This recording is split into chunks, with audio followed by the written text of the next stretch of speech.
삼성 말고 뭐가 있어요? 한국은 그냥 우리 따라하는 나라잖아요. 정말 믿을 수 없는 일이 일어났습니다. 대만 최고 명문고 학생이 한국에 도착한 지 단 5초 만에 자존심이 박살났어요. 광화문 앞에서 뭔가를 본 순간 친구 한 명은 말을 잃었고 한 명은 휴대폰을 떨어뜨렸습니다. 그리고 주인공은 정신이 멍해졌죠. 이 이야기는 대만 상류층 학생이 완전히 참교육 당하는 이야기입니다. 이야기 시작 전에 잠깐 좋아요와 구독 버튼 살짝 눌러주시면 저 감동 여왕에게 희망과 격려가 됩니다. 지금 어디에서 이 영상을 시청하시는지 아래 댓글에 나눠주세요. 지금부터 이야기를 듣고 나면 한국이라는 나라에 대한 인식이 완전히 뒤바뀔 겁니다. 도대체 한국에서 무슨 일이 벌어진 걸까요? 그 충격적인 순간들을 지금부터 공개합니다. 제 이름은 대만 타이베이 제1여자고등학교 3학년이죠. 솔직히 말씀드리면 그날까지만 해도 저는 한국이라는 나라를 우습게 봤어요. 수학여행 행선지 발표가 있던 그날을 잊을 수가 없습니다. 교실에 들어선 담임 선생님의 표정부터 심상치 않았어요. 여러분, 중요한 공지가 있습니다. 모두가 기대에 찬 눈빛으로 바라봤죠. 일본 도쿄 여행을 얼마나 기다렸는지 모르거든요. 코로나 여파로 일본 대신 대한민국 서울로 변경됩니다. 그 순간 교실이 조용해졌어요. 친구들 얼굴이 일그러지는 게 보였습니다. 선생님, 진짜요? 누군가 울상으로 물었죠. 저도 마찬가지였어요. 실망감이 확 밀려왔습니다. 집에 돌아가서 부모님께 말씀드렸어요. 수학여행이 한국으로 바뀌었어요. 아버지는 그나마 긍정적이셨습니다. 한국도 나쁘지 않을 것 같은데 요즘 기술 분야에서 꽤 발전했다던데. 하지만 어머니 반응은 달랐어요. 삼성, 그거 우리 TSMC 기술 베껴서 만든 회사잖아. 어머니가 코웃음 치시며 말씀하셨습니다. 부모님 모두 반도체 업계 출신이셨거든요. 기술은 있을지 몰라도 정신은 없는 나라야. 우리가 먼저 개발한 걸 따라하기만 하지. 그 말씀을 듣고 마음이 더욱 착잡해졌어요. 사실 저도 비슷하게 생각하고 있었거든요. 몇 년 전 대만 뉴스에서 본 기사가 생각났습니다. 삼성, 대만 기술자 빼가기 작전 같은 제목이었죠. 그때부터 한국을 카피의 달인으로 인식하게 됐어요. 친구들과 만나서 푸념을 늘어놨습니다. 한국 가서 뭘 배우겠어? 펑잉이 한숨을 쉬며 말했어요. 드라마나 아이돌만 있는 나라 아니야? 진니치도 거들었죠. 일본 가서 첨단 로봇 보고 싶었는데 모두의 마음이 똑같았어요. 출발 전날 밤 억지로라도 한국에 대해 알아보려고 검색했습니다. 삼성, LG, SK 같은 대기업들이 나오더군요. 하지만 여전히 의구심이 컸어요. 진짜 우리보다 앞선 기술이 있을까? 속으로 비웃음이 나왔습니다. 인천공항에 도착했을 때 첫 인상은 예상외였어요. 공항 자체가 생각보다 훨씬 크고 현대적이었습니다. 하지만 겉만 번지르르 한 거 아니야? 라고 생각했죠. 그런데 입국 심사대에서 첫 번째 충격을 받았어요. 얼굴 인식 시스템이었습니다. 여권을 스캔하고 카메라를 쳐다보니 단 몇 초 만에 통과됐어요. 이게 뭐야? 너무 빨라서 당황스러웠습니다. 대만에서는 최소 10분은 걸리는데 말이죠. 버스를 타고 서울로 향하면서 창밖을 봤어요. 도시 풍경이 예상보다 정돈돼 있었습니다. 고층 빌딩들이 질서정연하게 늘어서 있었어요. 하지만 여전히 마음 한편으로는 그래도 타이베이가 더 세련됐지라고 생각했습니다. 첫 일정인 광화문에 도착했을 때였어요. 버스가 세종대로에 들어서는 순간 저는 말 그대로 숨이 멎었습니다. 눈앞에 펼쳐진 광화문의 위용이 상상을 초월했거든요. 저도 모르게 감탄사가 나왔어요. 정면에 웅장한 광화문, 그 뒤로 이어지는 경복궁의 전경, 그리고 양옆으로 늘어선 현대식 건물들. 고대와 현대가 전혀 어색하지 않게 어우러져 있었어요. 마치 한 폭의 그림 같았습니다. 펑잉아, 저거 봐. 제가 친구를 찔렀어요. 펑잉의 표정도 저와 똑같았습니다. 입을 벌린 채 넋을 잃고 바라보고 있었거든요. 저게 진짜야? 믿기지 않는다는 목소리였어요. 광화문 앞에 내려서서 천천히 걸어갔습니다. 발걸음을 멈추고 고개를 들어 바라본 그 순간 가슴 깊은 곳에서 뭔가 울림이 있었어요. 600년 전 건물과 현재의 고층 빌딩이 한 화면에 들어오는 광경. 어떻게 이런 일이 가능하지? 경복궁 안으로 들어가서 근정전을 봤을 때 또 한 번 놀랐습니다. 단청의 색깔, 기둥의 배치, 모든 게 계산된 듯 완벽했어요. 우연히 만난 서울대 건축학과 학생이 설명해줬습니다. 이 기둥 간격은 여름엔 시원하고 겨울엔 따뜻하도록 설계됐어요. 정말요? 저도 모르게 질문이 나왔어요. 네, 수백 년 전에 이미 완성된 과학이죠. 그 학생의 자부심 넘치는 목소리가 인상적이었습니다. 그때 처음 느꼈어요. 이 나라가 만만하지 않구나. 그날 밤 호텔에서 친구들과 이야기를 나눴습니다. 생각보다 괜찮네. 진니치가 조심스럽게 말했어요. 응, 공항 시스템도 정말 좋았어. 펑잉도 인정하더군요. 하지만 저는 여전히 확신하지 못했어요. 겉보기만 좋은 건 아닐까 싶었거든요.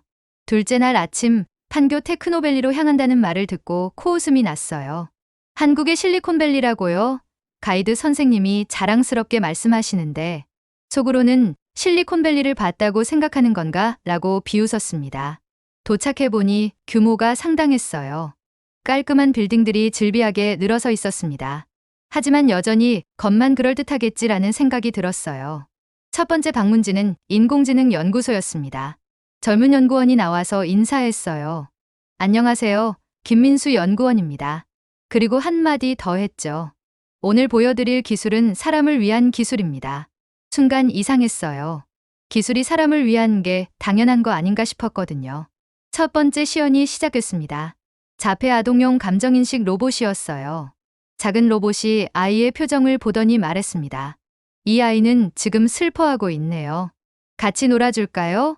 그 순간 가슴이 뭉클해졌어요. 예상과 완전히 달랐거든요. 왜 이런 기술을 개발하게 되셨나요? 제가 물어봤습니다. 김민수 연구원의 대답이 충격이었어요. 제 조카가 자폐가 있어요. 조카를 보면서 기술이 정말 필요한 곳이 어디인지 깨달았거든요. 대만에서는 상상도 못할 일이었어요. 개인적인 이유로 회사 기술을 개발한다고요? 하지만 그의 진심 어린 눈빛을 보니 뭔가 다르다는 걸 느꼈습니다. 기술이 단순히 돈벌이가 아니구나. 두 번째 시연은 더욱 압권이었어요. 자율주행 테스트 센터에서 실제 차량에 탑승했는데 부드럽고 안전한 주행에 입이 떡 벌어졌습니다. 어떤 기준으로 개발하셨나요? 제가 궁금해서 물었어요. 개발팀장의 답변이 걸작이었습니다. 우리는 더 빠른 차가 아니라 더 안전한 사람을 만들고 있어요. 그 말을 듣는 순간 소름이 돋았어요. 속도나 성능이 아니라 사람의 안전이 최우선이라니. 점심시간에 연구소 식당에서 밥을 먹었는데 직원들 표정이 정말 밝았어요. 여기서 일하는 게 어떠세요? 한 직원에게 물어봤더니 대답이 인상적이었어요. 매일 사람을 도울 수 있는 기술을 만든다고 생각하니까 보람있어요. 오후에는 청각장애인용 실시간 자막 기기를 봤습니다. 정확도가 놀라울 정도로 높았어요. 개발 기간이 얼마나 걸렸나요? 제가 물었더니 개발자가 이렇게 답하더군요. 3년 걸렸어요. 하지만 한 명이라도 웃으면서 고맙다고 할 때 모든 게 보상받는 기분이에요. 그 순간 저는 깨달았어요. 대만에서 본 기술들과 뭔가 근본적으로 달랐습니다. 단순히 기술력을 자랑하는 게 아니라 정말 필요한 사람들을 위해 만들어진 거였어요. 이게 진짜 기술 철학이구나. 호텔로 돌아가는 버스 안에서 계속 생각이 났어요. 특히 더 빠른 차가 아니라 더 안전한 사람을 만든다는 말이 머릿속을 맴돌았습니다. 대만에서는 들어본 적 없는 발상이었거든요. 친구들도 마찬가지였어요. 오늘 본 건 정말 대박이었어. 펑잉이 흥분해서 말했습니다. 기술을 바라보는 관점이 완전히 다른 것 같아. 진니치도 동감했어요. 모두의 표정이 첫날과는 확연히 달라져 있었습니다. 그날 밤 침대에 누워서 천장을 바라보며 생각했어요. 내가 한국을 너무 우습게 봤나? 처음으로 제 자신이 부끄러워졌습니다. 편견을 가지고 온 제가 말이에요. 아니야, 아직 이른 거야. 속으로 중얼거렸어요. 하지만 마음 한편으로는 이미 흔들리기 시작했습니다. 한국이라는 나라가 생각보다 훨씬 깊이 있다는 걸 느끼고 있었거든요. 셋째 날은 DMZ 견학이 예정되어 있었어요. 솔직히 별 기대 안 했습니다. 분단독가의 아픈 역사나 보여주겠지. 하지만 임진각에 도착하는 순간 분위기가 확연히 달랐어요. 철조망과 지뢰주의 표지판들이 긴장감을 자아냈습니다. 그런데 놀라운 건 이런 상황에서도 한국이 이만큼 발전했다는 거였어요. 전쟁의 상처를 안고도 이렇게 성장할 수 있구나. 처음으로 한국에 대한 존경심이 생겼습니다. DMZ 투어 후 전통 한식당에서 점심을 먹게 됐어요. 넓은 방에 신발을 벗고 앉았는데 테이블에는 이미 다양한 반찬들이 세팅돼 있었습니다. 처음 보는 발효 음식도 많았지만 열린 마음으로 시도해봤어요. 그런데 식사 도중 갑자기 복통이 시작됐습니다. 평소 예민한 위장 때문에 가끔 이런 일이 있었거든요. 얼굴이 창백해지고 젓가락을 들 힘도 없어졌어요. 조용히 참고 있었는데 옆에 있던 한국 스태프가 눈치챘습니다. 어디 불편하세요? 왜 식사를 안 하세요? 저는 당황해서 제대로 답을 못했어요. 한국어도 서툴고 상황이 부끄러워서 말이죠. 그런데 그분이 갑자기 이렇게 말했습니다. 병원으로 안내해 드릴게요. 한국에서는 아프면 바로 병원 가는 게 보통이에요. 솔직히 그 순간 기분이 나빴어요. 뭐 이런 오버가 다 있어. 단순히 잠깐 불편한 것뿐인데 굳이 병원까지 배려가 아니라 강요처럼 느껴졌습니다. 내심 불쾌한 마음으로 병원에 도착했어요. 그런데 병원 안으로 들어서자 표정이 완전히 바뀌었습니다. 작은 동네 병원이었지만 내부는 최첨단이었어요. 접수는 태블릿으로 대기 시간은 거의 없었습니다. 불과 5분 만에 진료를 받았어요. 의사 선생님은 매우 세심하게 진찰하시고 정확한 진단을 내려주셨습니다. 그리고 진료비를 보고 또 한 번 충격받았어요. 대만에서 같은 진료를 받을 때의 절반도 안 되는 금액이었거든요. 서비스 품질 몇 배 더 좋았는데 말이죠. 그제야 깨달았습니다. 한국 스태프들의 행동이 배려였고 문화였고 생활 철학이었다는 걸요. 불편하면 참지 말고 바로 해결하자는 그들의 태도가 처음엔 낯설었지만 결국 감동으로 다가왔어요. 병원을 나오면서 스태프분이 웃으며 말했습니다. 한국에선 이렇게 바로바로 처리하는 걸 좋아해요. 조금 과하게 느껴졌다면 미안해요. 저는 고개를 숙이며 답했어요. 아니에요. 감사해요. 저희는 보통 참는 게 미덕이라고 배웠는데 이제 생각이 바뀌었어요. 그날 밤 청계천을 혼자 걸으면서 생각해봤습니다. 편견이 때로는 상대방의 선의를 오해하게 만든다는 걸 배웠어요. 오늘 저는 불쾌함과 오해를 경험했지만 그보다 더 큰 이해와 감동을 얻었습니다. 넷째 날은 서울의 한 고등학교 방문이었어요. 솔직히 긴장됐습니다. 한국 학생들이 정말 공부를 잘한다는 얘기를 많이 들었거든요. 우리가 뒤처져 보이면 어떡하지? 괜한 걱정이 들었어요. 학교 정문을 지나 교실에 들어섰을 때 밝은 표정의 한국 학생들이 우리를 맞아주었습니다. 특별한 친구들과 하루를 함께 보내게 되어 기대가 커요. 통역을 통해 들은 인사말에 어색함이 조금 덜어졌어요. 3학년 2반 수학 수업 참관이 시작됐습니다. 교실에 들어서자마자 눈을 의심했어요. 전자칠판은 기본이고 학생들이 각자 태블릿을 가지고 있었거든요. 이게 고등학교 교실이야? 충격이었습니다. 선생님이 함수 개념을 설명하시며 실시간 그래프 시뮬레이션을 보여주셨어요. 학생들이 답안을 작성하면 바로 선생님 화면에 전송돼서 즉석 피드백이 이뤄졌습니다. 저희 영문 사립고에서도 본 적 없는 수준이었어요. 더 놀라운 건 그 다음이었어요. 한 학생이 질문을 하자 선생님이 즉시 그 내용을 전체 화면으로 공유했습니다. 그리고 반 전체가 함께 생각해보도록 유도하셨어요. 이건 단순히 지식 주입이 아니라 함께 사고하는 공간이구나. 점심시간 급식이 또 다른 충격이었어요. 식판에는 균형 잡힌 다양한 반찬들이 담겨 있었습니다. 처음 먹는 음식도 있었지만 모두 맛있었어요. 옆에 앉은 한국 학생이 이렇게 말하더군요. 이 급식은 전문 영양사 선생님이 매일 직접 짜는 식단이에요. 미슐랭 셰프 자문도 받아요. 농담인 줄 알았는데 진지한 표정이었어요. 한국의 공교육이 단순히 공부뿐 아니라 생활 전반을 아우르고 있다는 걸 느꼈습니다. 이런 곳에서 자라면 어떤 어른이 될까 부러움이 들었어요. 오후 동아리 활동 참관에서 완전히 넋이 나갔습니다.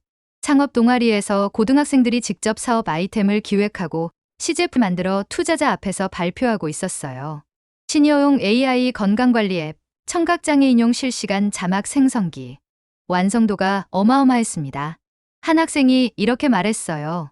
우리는 단순히 좋은 대학 가기 위해 공부하는 게 아니라 세상에 필요한 문제를 해결하려고 배우고 있어요. 그 말이 가슴 깊이 박혔습니다. 공부를 잘한다는 건 단순히 문제를 빨리 푸는 게 아니라 세상을 바라보는 시야를 갖는 거구나. 버스에 올라타자 펑잉이 조용히 말했어요. 리나이위, 나 처음으로 부끄러워졌어.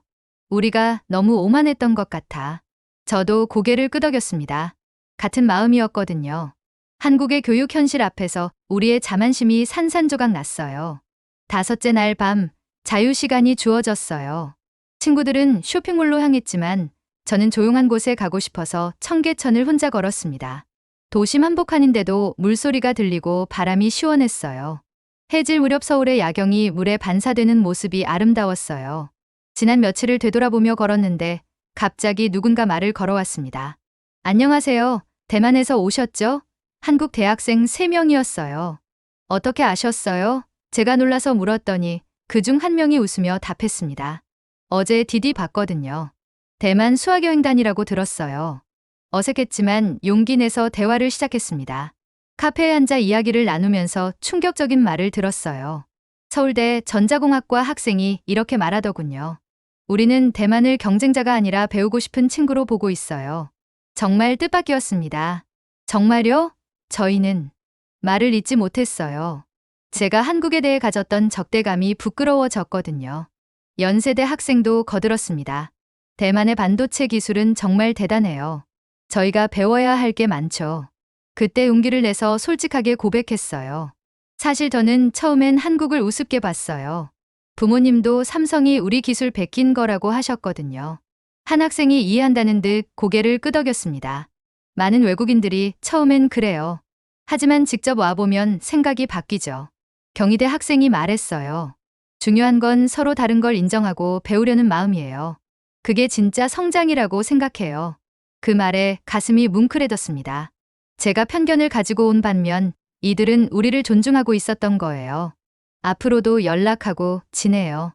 서로 연락처를 교환했습니다. 청계천을 다시 걸으며 생각했어요.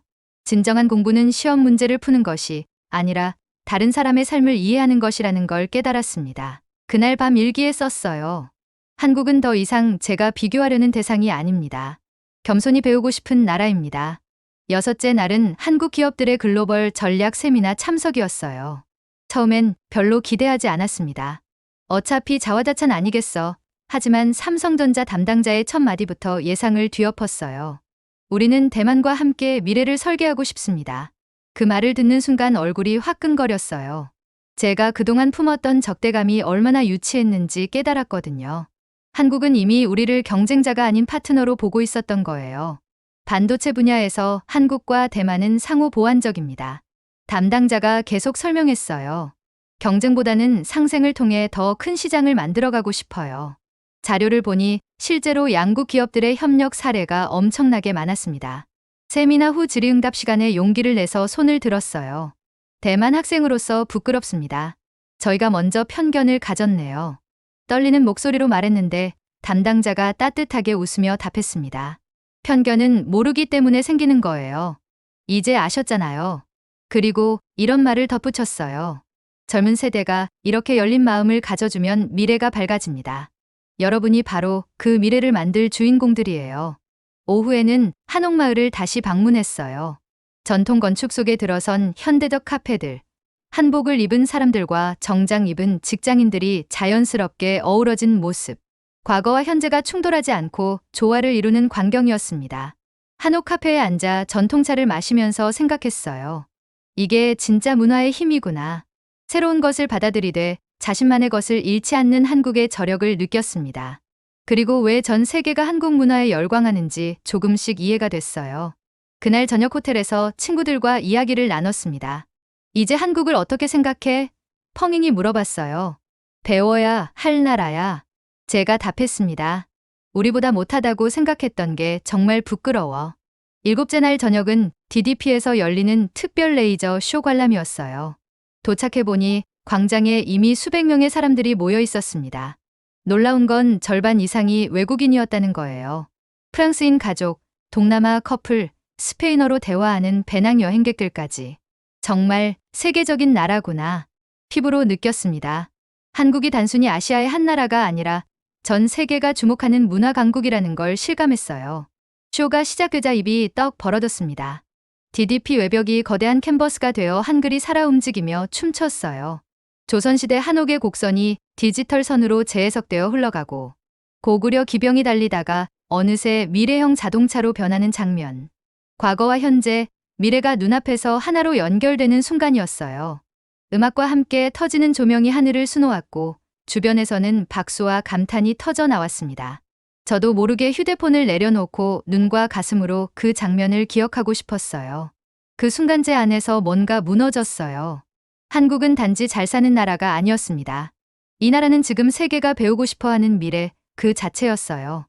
눈물이 나는 걸 어쩔 수 없었습니다.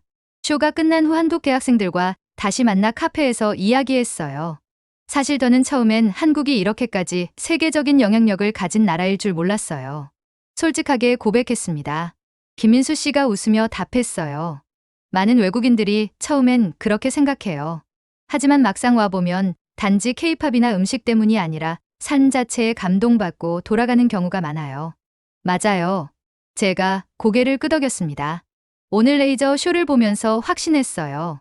이건 그냥 기술이 아니라 철학이에요. 과거를 존중하면서도 미래를 향해 나아가는 철학 말이에요. 그날 밤 한강변 레스토랑에서 마지막 저녁을 함께 했어요. 한강 유람선에서 바라본 서울의 야경은 정말 아름다웠습니다. 강물에 비친 불빛들이 별처럼 반짝이고 음악과 함께 흐르는 그 순간이 영원히 기억에 남을 것 같았어요. 마지막 날 아침 인천공항으로 향하는 버스에서 창밖을 보며 첫날의 제 자신을 떠올렸어요. 한국을 우습게 봤던 오만한 소녀. 삼성 말고 뭐가 있어? 라고 했던 제가 너무 부끄러웠습니다. 공항에 도착하자 박지원 씨와 김민수 씨가 저희를 배웅하러 나와 있었어요. 짧은 만남이었지만 깊은 인연이 된 그들과의 작별이 아쉬웠습니다. 박지원 씨가 작은 상자를 건네줬어요. 안에는 한옥 구조를 본뜬 정교한 미니어처가 들어있었어요. 기념품이 아니에요. 한국의 전통과 기술이 어떻게 하나로 이어지는지 보여주는 상징이에요. 그 말에 또 눈물이 났습니다. 비행기에 앉아 휴대폰을 켰을 때 성즈아우 연구원에게서 온 메시지를 봤어요. 내년 여름 아시아 청년기술 포럼 대만 대표로 참가해보지 않겠어요? 망설임 없이 예라고 답했습니다. 귀국 후 학교에서 보고회가 열렸어요. 저는 발표자로 나서서 한국에서의 경험을 이야기했습니다. 한국은 경쟁자가 아닌 스승이었습니다. 기술만이 아니라 사람을 생각하는 마음을 배웠어요. 발표가 끝나자 교장 선생님이 저를 따로 부르셨어요. 리나이위, 대만국제 청소년 포럼의 우리 학교 대표로 너를 추천하겠다. 정말 뜻밖이었습니다. 한국에서의 경험이 제 인생을 완전히 바꿔놓은 거예요. 그날 밤 성즈아우 연구원에게 답장을 보냈습니다. 기꺼이 참가하겠습니다. 한국에서 배운 겸손함과 열린 마음으로 더 넓은 세상을 바라보고 싶어요. 그리고 마지막에 이렇게 덧붙였어요. 한국에서의 일주일은 끝났지만 제 인생의 새로운 여정은 이제 시작입니다. 창밖으로 타이베이의 야경이 보였지만 제 마음은 이미 다시 서울 거리를 걷고 있었어요. 언젠가 꼭 다시 그곳을 찾아 그때의 감동을 되새기고 싶습니다. 지금까지 리나이위의 놀라운 변화 이야기를 들려드렸습니다. 편견으로 가득했던 대만 엘리트 학생이 한국에서 겪은 일주일간의 반전 드라마 어떻게 보셨나요? 기술력뿐만 아니라 사람을 향한 따뜻한 마음, 그리고 과거와 미래를 하나로 잇는 한국의 저력을 함께 느끼셨을 겁니다. 혹시 이런 감동적인 이야기가 더 많은 분에게 알려졌으면 좋겠다고 생각하신다면 이 영상을 주변에 공유해 주세요. 구독과 좋아요도 꼭 눌러주세요. 여러분의 작은 관심이 더 많은 희망의 이야기를 만들어가는 힘이 됩니다. 다음에도 가슴 뜨거운 이야기로 찾아오겠습니다. 지금까지 감동의 왕과 함께해 주셔서 감사합니다.